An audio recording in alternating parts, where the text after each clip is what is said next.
आज की जो हमारी थीम है वह भारत का सामान्य परिचय है।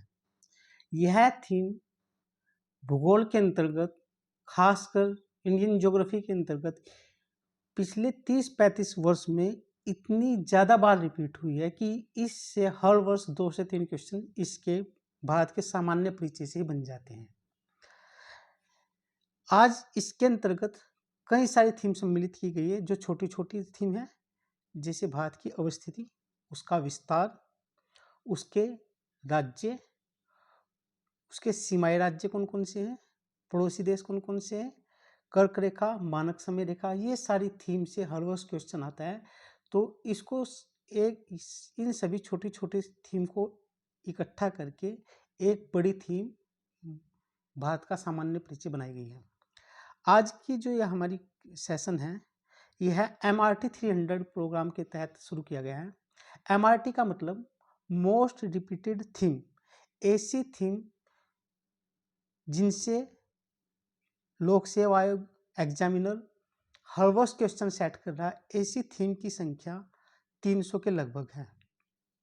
ये सारी थीम यूपी स्पेशल और जीएस को मिलाकर कुल 300 थीम है। पिछले 35-30 वर्षों से एग्जामिनर इन्हीं थीम से क्वेश्चन सेट कर रहे हैं। अभी तक इसकी वर्ल्ड ज्योग्राफी की कई क्लासेज हो चुकी है। आज इंडिया ज्योग्राफी की पहली क्लास है, एक क्लास पॉलिटी की भी हुई है।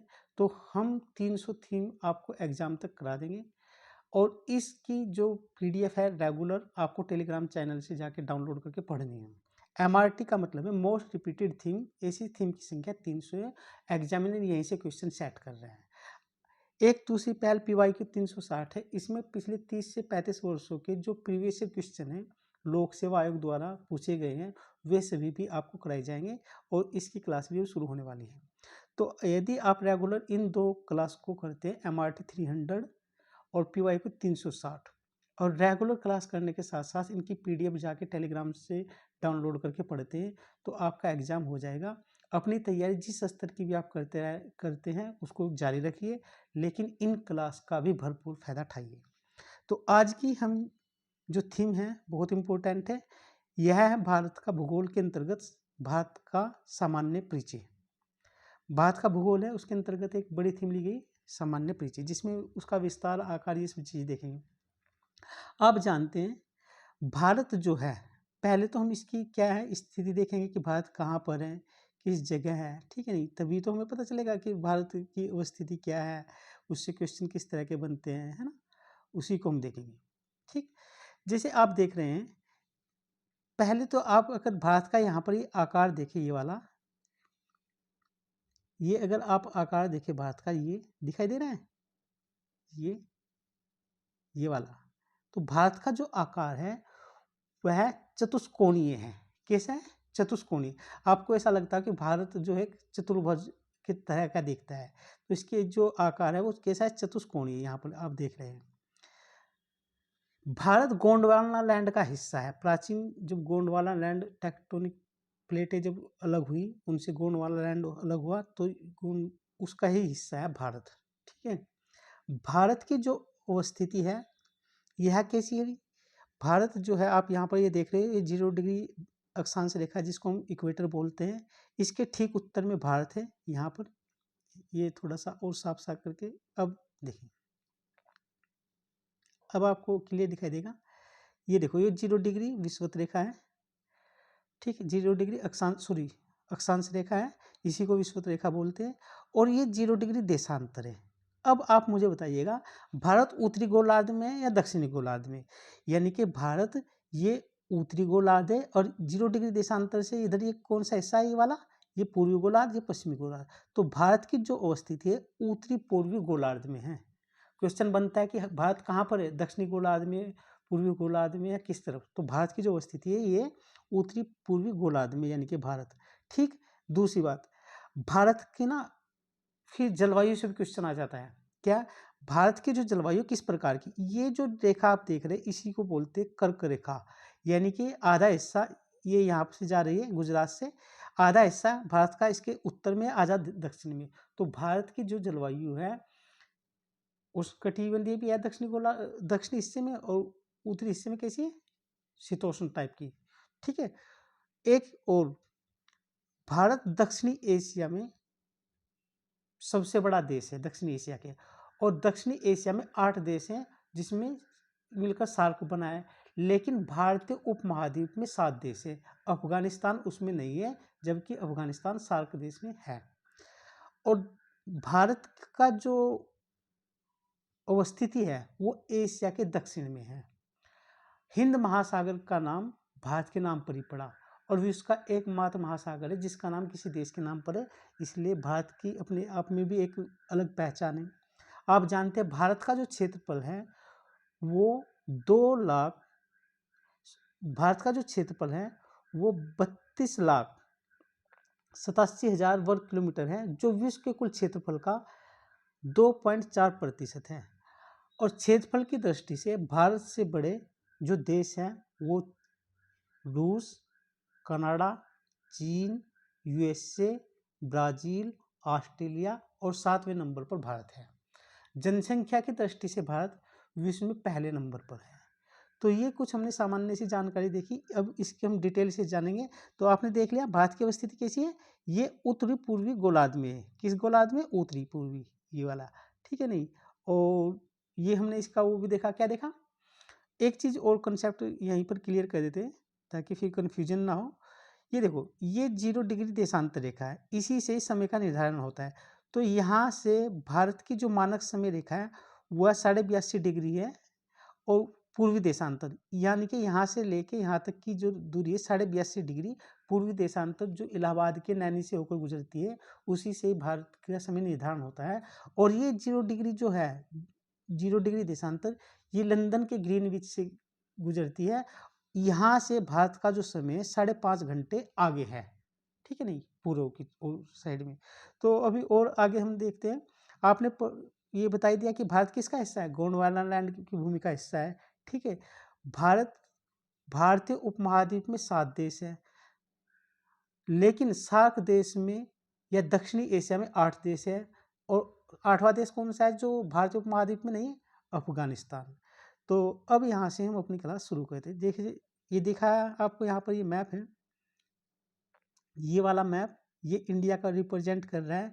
ये इसकी ये बॉर्डर लाइन है, ये यहाँ से लेके यहाँ तक ये कैसी है, ये स्थलीय सीमा है।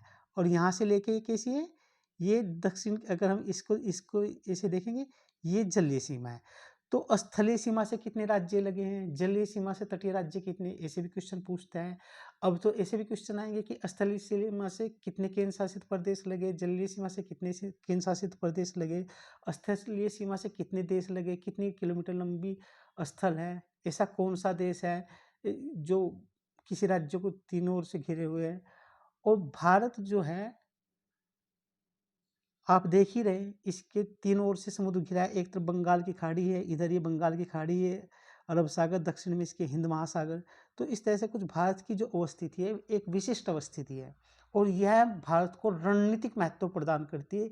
इसलिए वर्ल्ड पॉलिटिक्स में अब इंडिया का धीरे धीरे महत्व कर बढ़ता जा रहा है। तो उसके पीछे भारत का भूगोल और उसकी अवस्थिति और उसका आकार है। एक तो बड़ा बाजार है, क्योंकि विश्व का सबसे बड़ा जनसंख्या का देश है, यहाँ पर जो वर्क फोर्स काफ़ी ज़्यादा है, यानी कि उपभोक्ता बहुत ज़्यादा है। लेकिन अपने आप में इसकी अवस्थिति भी बहुत ही महत्वपूर्ण है। अंतर्राष्ट्रीय व्यापारिक मार्ग भारत के नज़दीक से होकर गुजरते हैं, इसलिए भारत को यह और भी महत्वपूर्ण बना देता है। जैसे यहाँ पर ये देखो, ये जो मार्ग है भारत से होकर गुजर रहा है। पहले हम ऐसे आते थे, लेकिन स्वेज नहर के बनने से ऐसे आते हैं। तो भारत की अवस्थिति और भी इम्पोर्टेंट है। तो अब यहाँ से हम अपनी मुख्य क्लास शुरू करते हैं। हमने यहाँ पर आपको छोटी छोटी बातें बताई। यहाँ से देखो, ये जो मैप है ये बहुत ही इम्पोर्टेंट है। इसी मैप से आपसे इतने क्वेश्चन पूछे जाएंगे, इतने क्वेश्चन पूछे जाएंगे कि आप यकीन, आपको इसको पढ़ने के बाद आएगा, ठीक है। और सबसे बड़ी जो बात है, यहाँ से क्वेश्चन हर वर्ष रिपीट होता है। तो ये देखें, इसका उत्तरी भारत का जो वो है विस्तार, अक्षांशीय विस्तार, वो 8 डिग्री 4 मिनट उत्तरी अक्षांश से लेके, यहाँ से देखो 8 डिग्री 4 मिनट उत्तरी अक्षांश से लेके, और ये कहाँ से लिया गया है, तमिलनाडु के कन्याकुमारी यानी कि केप कोमेडियन से लेकर 37 डिग्री 8 मिनट उत्तरी अक्षांश तक। डिग्री 6 मिनट उत्तरी अक्षांश तक, और ये लद्दाख में अवस्थित इंद्राकोल एक स्थान है, वहाँ तक है। तो इसकी जो ये लंबाई है, उत्तर से दक्षिण लंबाई भारत की, वो 3214 किलोमीटर है, जो आपको यहाँ पर दिखाई दे रही है। इसी तरह से भारत की जो पूर्व से पश्चिम लंबाई है, वो गुजरात के गुहार मोती स्थान से जो कच्छ का जो क्षेत्र है, वहाँ पर गुहार मोती है, वहाँ पर जो देशांतरीय विस्तार है 68 डिग्री 7 मिनट पूर्वी देशांतर से लेके अरुणाचल प्रदेश के किबुत्थी एक स्थान है, वहाँ पर 97 डिग्री 25 मिनट पूर्वी देशांतर इसका पूर्व से पश्चिम विस्तार है। और यह जो लंबाई है पूर्व से पश्चिम 2933 किलोमीटर है। तो अब यहाँ से जो क्वेश्चन बनेगा वो इस तरह से बनता है कि भारत का उत्तरतम बिंदु कौन सा है, वो लद्दाख में कौन सा है, इंद्राकोल। दक्षिणतम बिंदु कौन सा है, कन्याकुमारी।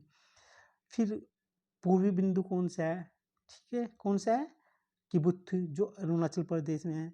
और पश्चिमी बिंदु कौन सा है, गुहार मोती जो गुजरात में। एक तो इसके चतुर्दिक जो पॉइंट है वहाँ से क्वेश्चन बनता है, एक इसके अक्षांशीय विस्तार देशांतरी विस्तार से बनता है। इसकी लंबाई उत्तर से दक्षिण पूर्व से पश्चिम क्या है उनसे बनता है, यानी कि लंबाई और चौड़ाई से। एक जो क्वेश्चन बनता है यहाँ पर, ये देखो, ये 82.5 डिग्री पूर्वी देशांतर मानक समय रेखा जो इलाहाबाद के नैनी से होकर गुजरती है, ठीक है। तो ये जो है लाइन 82.5 डिग्री पूर्वी देशांतर लंदन का जो ग्रीनविच है वहाँ से 5.5 घंटे आगे है यहाँ का समय भारत का, इनके, ठीक है।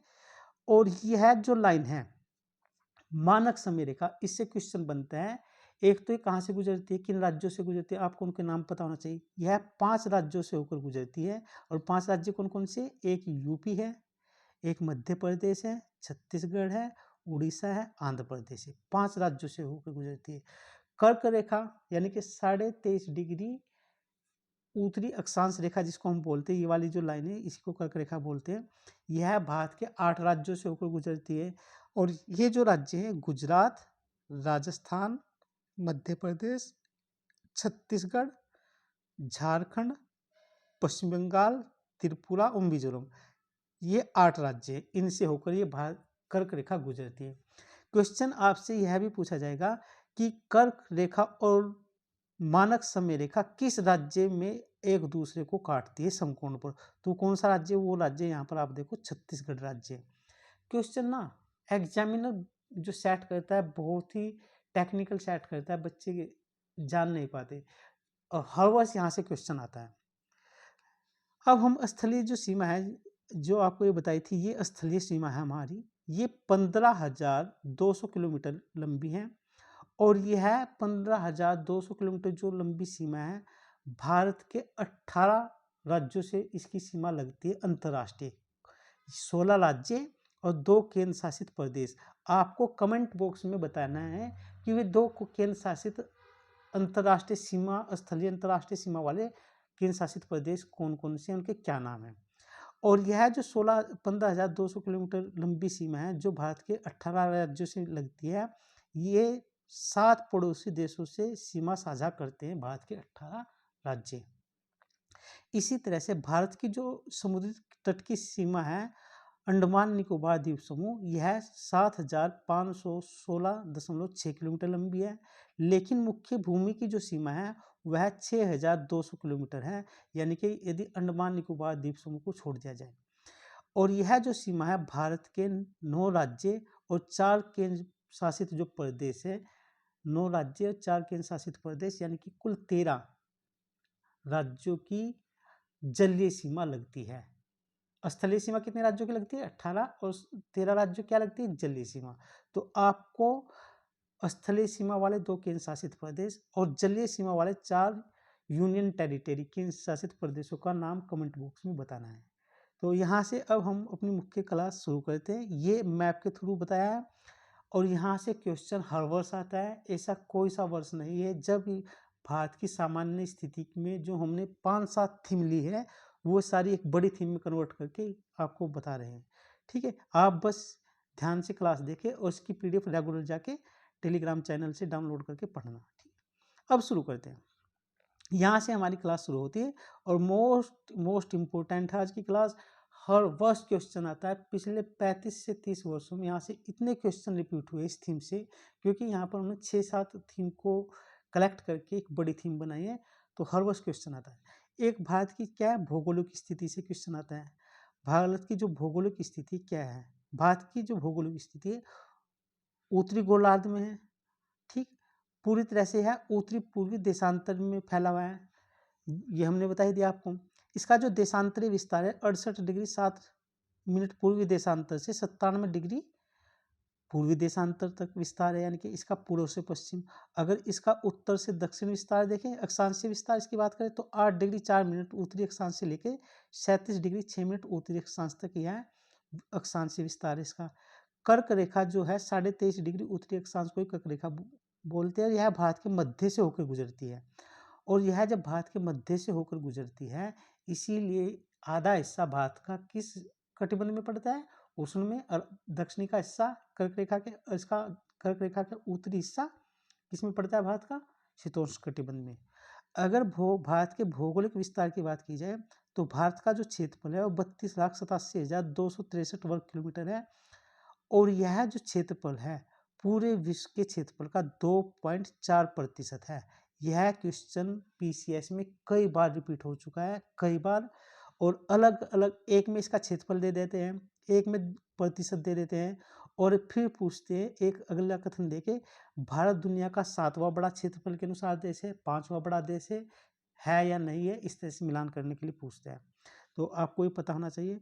उत्तर में भारत के क्या है, हिमालय, दक्षिण में हिंद महासागर, इसकी प्राकृतिक सीमाएं निर्धारित करते बता दिया आपको। भारत की जो तटीय सीमा है वह 7,516.6 किलोमीटर लंबी है, जिसमें मुख्य भूमि की जो सीमा है वह 6100 किलोमीटर लंबी है। ये भी आपको मानचित्र के माध्यम से समझाया गया। और क्या बातें हैं, भारत के 16 राज्य, 2 केंद्र शासित प्रदेश भारत की अंतर्राष्ट्रीय स्थलीय सीमा बनाते हैं। कितने देशों से, 7 पड़ोसी देशों से। यानी कि भारत की कुल अंतर्राष्ट्रीय सीमा की जो लंबाई है वो लगभग 15,106.7 किलोमीटर, कहीं करीब 15,200 किलोमीटर भी दर्शाया गया है। भारत का उत्तर से दक्षिण विस्तार ये 3,214 किलोमीटर, भारत का पूर्व से पश्चिम विस्तार 2,933 किलोमीटर, भारत की जो समुद्री सीमा है वह 7,516.6 किलोमीटर है, और यह जो समुद्री तटीय सीमा है यह 3 जलीय बॉडी है उनसे लगती है, एक अरब सागर से, बंगाल की खाड़ी से, हिंद महासागर से। भारत की तटीय सीमा पे कुल 9 राज्य, 4 केंद्र शासित प्रदेश है। आपको उनका कमेंट बॉक्स में नाम बताना है कौन कौन से हैं। भारत का जो क्षेत्रफल है विश्व के कुल क्षेत्रफल का 2.4% भाग है, और भारत में विश्व की 17.880% जनसंख्या निवास करती है। यानी कि जनसंख्या की दृष्टि से भारत विश्व का सबसे बड़ा देश है, क्षेत्रफल की दृष्टि से भारत विश्व का 7वां सबसे बड़ा देश है। भारत से जो बड़े देश है क्षेत्रफल के अनुसार वे रूस, कनाडा, चीन, यूएसए, ब्राजील, ऑस्ट्रेलिया, तब भारत का 7वां स्थान आता है क्षेत्रफल के अनुसार। वर्तमान में भारत में 28 राज्य, 8 संघ शासित क्षेत्र या केंद्र शासित प्रदेश है। कमेंट बॉक्स में आपको भारत के सभी 8 संघ शासित प्रदेशों का नाम बताना है। ऐसे 2 संघ शासित प्रदेशों का नाम बताना जिनकी अंतर्राष्ट्रीय स्थलीय सीमा लगती है, और ऐसे 4 संघ शासित प्रदेशों का नाम भी बताना है जिनकी 4 यूनियन टेरिटरी की जो तटीय सीमा लगती है। अब यहाँ पर देखते हैं, ये जो बहुत ही इम्पोर्टेंट है, यहाँ से क्वेश्चन हर वर्ष बनता है कि भारत की सबसे लंबी सीमा किस देश से लगती है, सबसे छोटी सीमा किस देश से लगती है, सबसे जो ज़्यादा राज्य किस देश से सीमा साझा करते हैं भारत के, और सबसे कम सीमा कौन से राज्य भारत की साझा करते हैं। तो भारत की सबसे लंबी जो सीमा बांग्लादेश से लगती है, और यह है 4,096.7 किलोमीटर है, और यह भारत के कितने राज्यों से सीमा साझा करते हैं, 5 से। देखो, बांग्लादेश से 5 से करता है, चीन भी 5 राज्यों से सीमा साझा करता है, पाकिस्तान भी 5 राज्यों से सीमा साझा करता है, नेपाल भी 5 राज्यों से सीमा साझा करता है, म्यांमार 4 राज्यों से सीमा साझा करता है, भूटान भी 4 राज्यों से सीमा साझा करता है, और अफगानिस्तान भारत के एक राज्य से सीमा साझा करता है, ठीक है, और उसका क्या नाम है आपको बताना है, ठीक। तो यहाँ पर ये राज्य हैं। तो बांग्लादेश की जो सीमा लगती है वो 5 राज्य है, पश्चिम बंगाल, असम, मेघालय, त्रिपुरा और मिजोरम।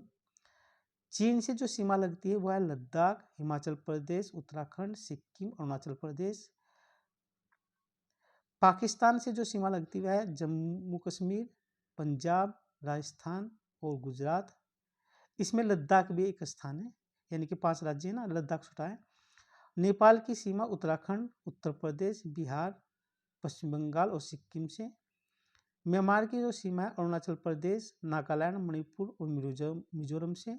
भूटान की जो सीमा है अरुणाचल प्रदेश, असम, पश्चिम बंगाल, सिक्किम से। और अफगानिस्तान की जो सीमा है वह लद्दाख से लगती है। और यहीं पर आपको एक गलियारा का नाम है, भारत अफगानिस्तान और भारत के बीच में वाखन गलियारा, ये बहुत इम्पोर्टेंट है। तो भारत में ना कुछ इस तरह से सीमा साझा की गई है, जो भारत के ये पड़ोसी देश है, इनकी सांस्कृतिक एकता विविधता दक्षिणी एशिया में, इसीलिए इसको भारतीय उपमहाद्वीप कहा जाता है, क्योंकि इनकी सांस्कृतिक विविधता भी है और एकता भी कहीं ना कहीं सांस्कृतिक रूप से देखी जाती है। तो यहाँ पर हमने इनका वो देखा क्रम, आगे भी देखते हैं। त्रिपुरा भारत का एकमात्र राज्य है जिसकी तीनों ओर से किसी एक देश से घिरा है, और उस देश का नाम को आपको बताना है कि वो देश कौन सा है जो त्रिपुरा को घेरे हुआ है तीन ओर से, उसका नाम बताना है कि उस देश का क्या नाम है। ये जो हमारे देश हैं 7 पड़ोसी देश, यहाँ पर 7 जो पड़ोसी देश हैं, इनकी लंबाई का घटता क्रम, सीमा की जो लंबाई का घटता क्रम, वो इस तरह से इसकी हमने कोडिंग की है, आपको ट्रिक के माध्यम से समझना है। ये मेरा बचपन से एमबीए का सपना था, बस आपको बचपन एमबीए याद रखना है, यानी कि ये यहाँ पर इनकी कोडिंग की है, आप याद करना अच्छी तरह से देख के, क्योंकि यहाँ से क्वेश्चन आता है। अब भारत के जो दूसरा क्वेश्चन बनता है, एक तो इसकी हमने देख लिया कि स्थलीय सीमा पे कौन कौन से, अंतर्राष्ट्रीय स्थलीय सीमा पे कौन कौन से राज्य लगते हैं। कुछ लाइनें भी अंतर्राष्ट्रीय सीमा रेखा को निर्धारित करती है, इसी लाइनों से क्वेश्चन हर वर्ष बनता है। यह भी पूछा जाता है कि ये लाइन का क्या नाम है, किसके नाम पर ये लाइन रखी गई है, किस सन में रखी गई है, इस तरह के प्रश्न भी बनते हैं। जैसे रेड क्लिफ जो सीमा रेखा है, यह भारत और पाकिस्तान के बीच में है, आप यहाँ से देख लेना, ठीक है नहीं। मैकमोहन जो रेखा है यह भारत और चीन के बीच में है, और ये राज्य भी लिखे हैं, किसने इनका निर्धारण किया है, भारत इसको मानता है सीमा या नहीं मानता है, चीन मानता है नहीं मानता है, ये सारी चीज़ें यहाँ पर दी गई। डूरंड लाइन, यह भारत, पहले ब्रिटिश भारत और अब यह पाकिस्तान अफगानिस्तान के मध्य है Durand line. Line of control, नियंत्रण रेखा, यह भारत और पाकिस्तान के बीच में है। लाइन ऑफ एक्चुअल कंट्रोल रेखा, यह भारत और चीन के मध्य है। पूर्णेल रेखा, यह भारत और म्यांमार के मध्य है। 24 डिग्री पूर्वी समानांतर रेखा, यह भारत और पाकिस्तान के मध्य है। तो कुछ ये सीमाएं रेखाएं थी इंपॉर्टेंट, ये आपको बता दी गई हैं, और यहाँ से क्वेश्चन हर वर्ष बनता है, आपको ये पता होना चाहिए।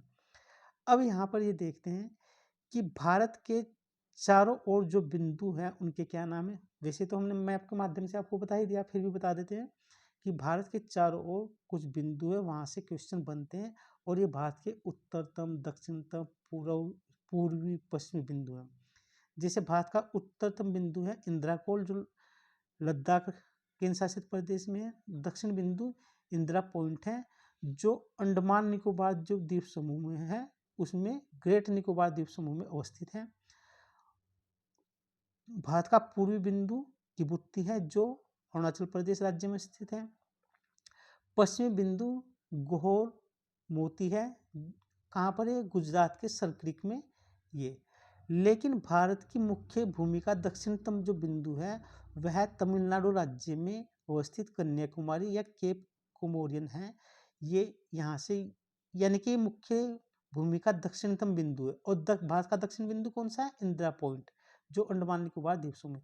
तो यहाँ से भी क्वेश्चन बनता है, ये भी एक बहुत इंपॉर्टेंट थीम है। अब यहाँ पर जो सबसे बड़ी बात है, भारत में कर्क रेखा, क्योंकि भारत को 2 भागों में बांटती है, उत्तरी भारत, दक्षिणी भारत। तो इस कर्क रेखा 23.5 डिग्री उत्तरी अक्षांश को ही कर्क रेखा बोलते हैं। इस कर्क रेखा से भारत के कितने राज्य सटे हैं, यानी कि यह कर्क रेखा भारत के कितने राज्यों से होकर गुजरती है, यहाँ से क्वेश्चन हर वर्ष आता है। तो यह कर्क रेखा भारत के 8 राज्यों से गुजरती है। वे 8 राज्य कौन कौन से, हम उनको ही नाम देखना है। और सबसे बड़ी जो बात है वह है गुजरात, राजस्थान, मध्य प्रदेश, छत्तीसगढ़, झारखंड, पश्चिम बंगाल, त्रिपुरा और मिजोरम। और यही इनका क्रम कैसे है, पूर्व से पश्चिम से पूर्व। हम जब जाएंगे तो पहले गुजरात आएगा, फिर राजस्थान, फिर मध्य प्रदेश, फिर छत्तीसगढ़, फिर झारखंड, पश्चिम बंगाल, त्रिपुरा और मिजोरम। यह जो कर्क रेखा है, माही नदी इसको 2 बार काटती है कर्क रेखा को। तो यहाँ से भी क्वेश्चन बनता है कि कौन सी नदी कर्क रेखा को 2 बार काटती है। यूपीएससी यहाँ तक भी क्वेश्चन पूछता है। ये देखो, इसका ट्रिक भी है। पश्चिम से पूर्व जो भारत के 8 राज्य कर्क रेखा पर अवस्थित, वो उसकी ट्रिक क्या है, मित्र पर गमछा। ये यहाँ पर आप ये ट्रिक सेट की गई है, आप देख लेना इसको। मित्र पर गमछा याद रहेगी आपके अच्छी तरह से। यहाँ पर ये जो कर्क रेखा है, यूपीएससी केवल राज्य नहीं पूछता, राज्यों में जो कोई सिटी उस कर्क रेखा के सबसे नजदीक है उस पे भी प्रश्न पूछता है। और ये पीसीएस भी कई बार ऐसा कर चुका है। तो उन राज्यों का नाम तो है ही है यहाँ पर जो इस पर अवस्थित है, उन सिटी का भी नाम यहाँ पर दिया गया है जो सबसे नजदीक कर्क रेखा के किसी राज्य में अवस्थित है। जैसे गुजरात राज्य, क्योंकि ये देखो ये क्या है, ये हमारी कर्क रेखा है, 8 राज्यों से गुजरती है। यहाँ पर 8S लिखा भी है, 8S का मतलब 8 राज्य। तो ये है गुजरात में अहमदाबाद के पास से गुजरती है, यानी कि गुजरात में कर्क रेखा के सबसे नज़दीक कौन है, अहमदाबाद। राजस्थान में उदयपुर और चित्तौड़गढ़, मध्य प्रदेश में उज्जैन, विदिशा, छत्तीसगढ़ में अंबिकापुर, रायगढ़, झारखंड में रांची, पश्चिम बंगाल में कृष्णानगर, सिलीगुड़ी। और सिलीगुड़ी को ही चिकन नेक बोलते हैं या सिलीगुड़ी गलियारा भी बोलते हैं, क्योंकि यह एक बहुत ही संकरा स्थान है जो उत्तरी पूर्वी राज्यों को शेष भारत से जोड़ता है। और चीन की निगाह हमेशा इस कॉरिडोर पर रहती है। इसी को बोलते चिकन नेक या सिलीगुड़ी कॉरिडोर। ये जो देख रहे हैं ना, इसी को बोलते चिकन नेक। बहुत ही मामूली सा वो स्पेस है जो भारत को उत्तरी पूर्वी राज्य से जोड़ता है। त्रिपुरा का अगरतला और मिजोरम का आइजोल शहर इस कर्क रेखा के सर्वाधिक नजदीक है। तो यूपीएससी इतना डीप जाके क्वेश्चन पूछता है, लेकिन पीसीएस ने भी ऐसे क्वेश्चन पूछे, इसलिए ये सारे पॉइंट भी यहाँ पर मेंशन कर दिए गए हैं। अब मानक जो समय रेखा है, आप जानते हैं यह 82.5 डिग्री पूर्वी देशांतर पर है और भारत के 5 राज्यों से होकर गुजरती है, उत्तर प्रदेश, मध्य प्रदेश, छत्तीसगढ़, उड़ीसा, आंध्र प्रदेश। और यही इनका क्रम उत्तर से दक्षिण है। और यह जो मानक समय रेखा है, यह इलाहाबाद यानी कि प्रयागराज के मिर्जापुर को आधार बनाकर निर्धारित की गई है, यानी कि नैनी। और यह मानक समय रेखा भारत की ग्रीनविच मीन टाइम से 5.5 घंटे आगे हैं। यानी कि अगर हमारे यहाँ से शाम के 5:30 बजे हैं, तो ग्रीनविच पे टाइम 12 बजे का दोपहर का। अब यहाँ पर आप ये देख रहे हैं, ये मानक समय रेखा है, 5 राज्यों से होकर गुजरती है। बता दिया, उत्तर प्रदेश, मध्य प्रदेश, छत्तीसगढ़, उड़ीसा और आंध्र प्रदेश। छत्तीसगढ़ में कर्क रेखा और मानक समय रेखा एक दूसरे को काटती है। अब इस मानक समय रेखा पर भी यूपीएससी ने क्वेश्चन पूछा है कि राज्य तो गुजरती है 5 राज्यों से, उन राज्यों के कौन से शहर सबसे नजदीक है इस लाइन के। तो जैसे 5 राज्यों से होकर गुजरती है और इन राज्यों का उत्तर से दक्षिण क्रम है, यानी कि उत्तर प्रदेश, मध्य प्रदेश, छत्तीसगढ़, उड़ीसा, आंध्र प्रदेश। उत्तर प्रदेश के सबसे अधिक नजदीक कौन है, मिर्जापुर। मध्य प्रदेश का रीवा, छत्तीसगढ़ का बालोद या धमतरी, उड़ीसा का संबलपुर और ब्रह्मपुर, आंध्र प्रदेश का काकीनाडा। ये सबसे नजदीक है इसके मानक समय रेखा के। तो आज का जो महत्वपूर्ण सेशन है यहीं पर समाप्त होता है। आप ये क्लास अधिक से अधिक बच्चों को शेयर करें और इस क्लास की जो पीडीएफ है आप टेलीग्राम चैनल से जाके पढ़ सकते हैं। यह भारत का एक सामान्य परिचय था और यहाँ से लगातार क्वेश्चन आते हैं, इसलिए यह थीम बहुत इम्पोर्टेंट है। और यहाँ से जो क्वेश्चन आते हैं थोड़ा सा टेक्निकल होते हैं, अगर आपने एक बार समझ लिया तो उसके बाद आपको इसको दोबारा से देखने की आवश्यकता भी नहीं पड़ेगी। तो इसकी पीडीएफ जाके आप टेलीग्राम चैनल से डाउनलोड करके पढ़ सकते हैं।